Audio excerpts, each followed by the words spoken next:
Time and technology are two important factors that can change substances into resources. समय और तकनीक ये दो मेन इंपॉर्टेंट फैक्टर्स होते हैं जो किसी भी सब्सटेंस को रिसोर्स में कन्वर्ट कर देते हैं. Both are related to the needs of the people. दोनों जो है लोगों की जरूरतों से डायरेक्टली संबंधित हैं. People themselves are most important resource. Even इंसान खुद भी एक बहुत बड़ा इंपॉर्टेंट रिसोर्स है. It is their ideas, knowledge, inventions and discoveries that led to the creation of more resources. इंसान के खुद के जो दिमाग के आइडिया हैं, जो उसकी नॉलेज, इंटेलिजेंस है, उसने जो बनाई हुई नई चीजें हैं या उसने जो खोज करी है, उससे और नए रिसोर्सेज को जन्म मिलता है. ईच डिस्कवरी और invention leads to many others.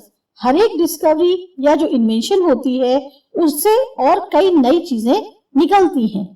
The discovery of fire led to the practice of cooking and other processes, while the invention of the wheel ultimately resulted in the development of newer modes of transport. जैसे जब आग की खोज हुई, आग को पैदा करना आ गया, तो उससे क्या हुआ, कितना आगे फायदा हुआ कि धीमे धीमे हम लोग कुकिंग जो करते हैं घर में वो गैस पे करने लग गए, फायर का इस्तेमाल करने लग गए और भी कई साधनों में उपयोग करने लग गए. इसी तरह से जब व्हील का इन्वेंशन हुआ, यानी पहिया जब बना लिया गया, तो पहिए का फायदा कितना ज्यादा हुआ कि हमें कहीं भी ट्रांसपोर्ट का जो भी यूज करना है, अब उसमें हम नए स्टाइल से उस पहिए का इस्तेमाल करके उस ट्रांसपोर्ट को यूज करने लग गए. The technology to create hydro electricity has turned energy in fast flowing water into an important resource.